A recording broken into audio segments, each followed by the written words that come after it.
All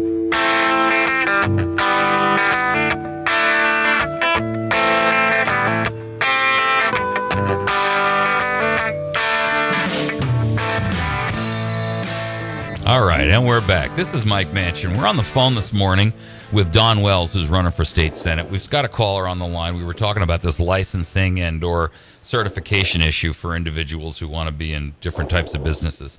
So, Don, you were in the midst of your answer there, and we had to cut for a break, and I apologize. And caller, you're still on the line, I believe, right? Yes, sir. Okay, good. All right, so Don, go ahead and continue with what you were saying.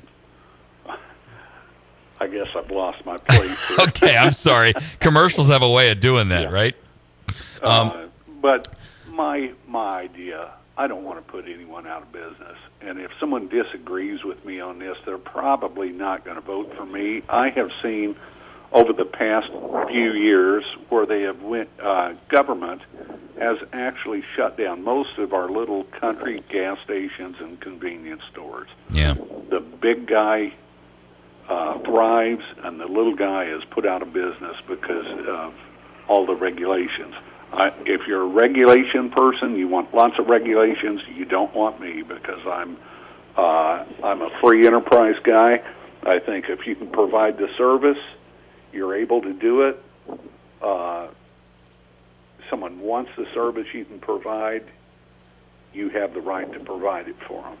I'm also a big property rights guy. I don't believe people ought to come in and steal your property rights, tell you what to do and what not to do on your own property, trample on your rights. It's not right. That's the side of government that I come from. I think it's our job to protect the landowners, our job to protect private business. There's just certain things. I'm gonna just interject here, and I'm gonna give you a caller because we've got to move on to the next section. Sure. But I'm gonna give you a last opportunity to just take one last the last word here, if you will, to borrow a Bill O'Reillyism.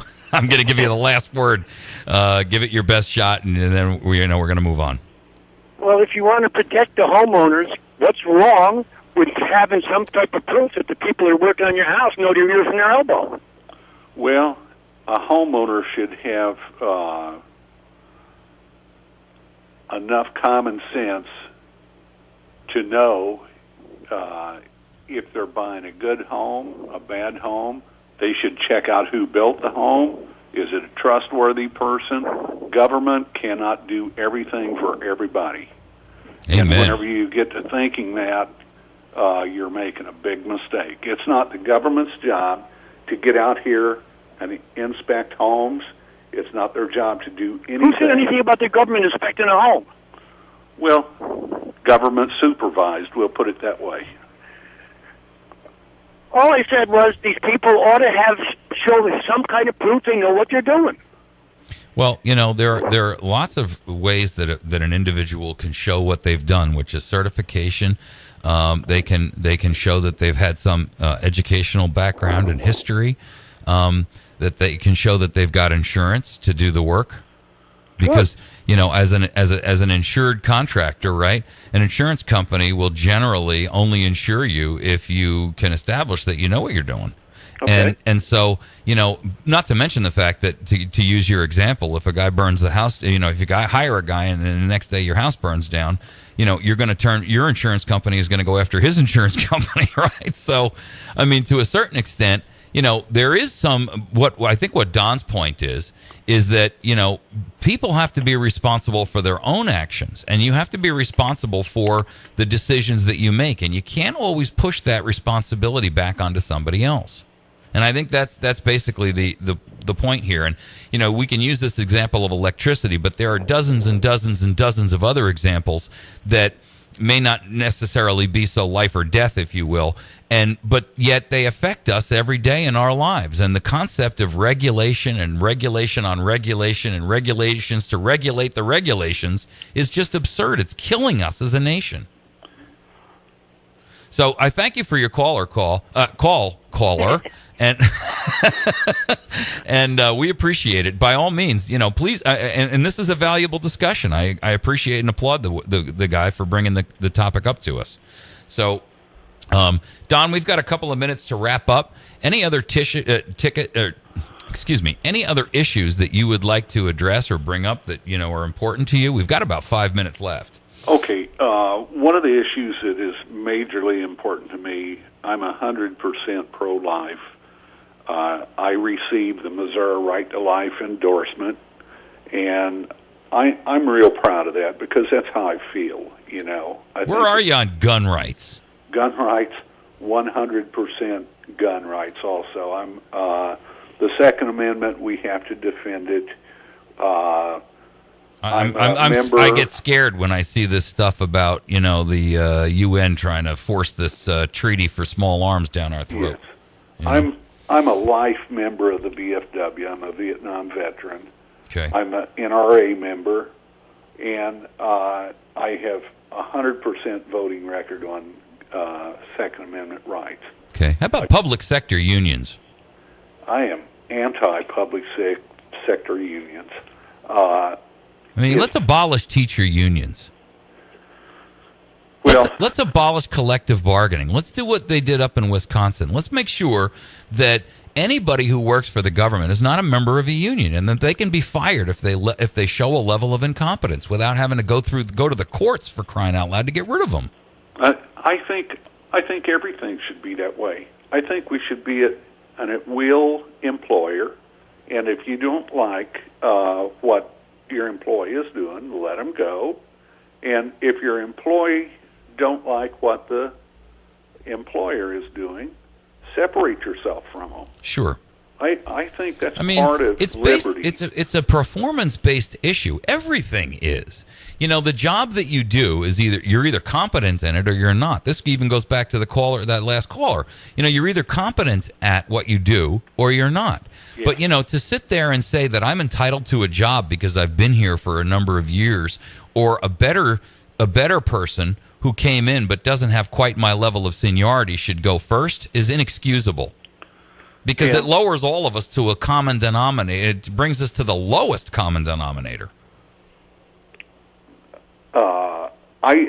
Whenever you're talking unions for public sector, it's wrong. It's wrong to make an employer that the tax dollars employ keep you on as an employee if you're not doing your job.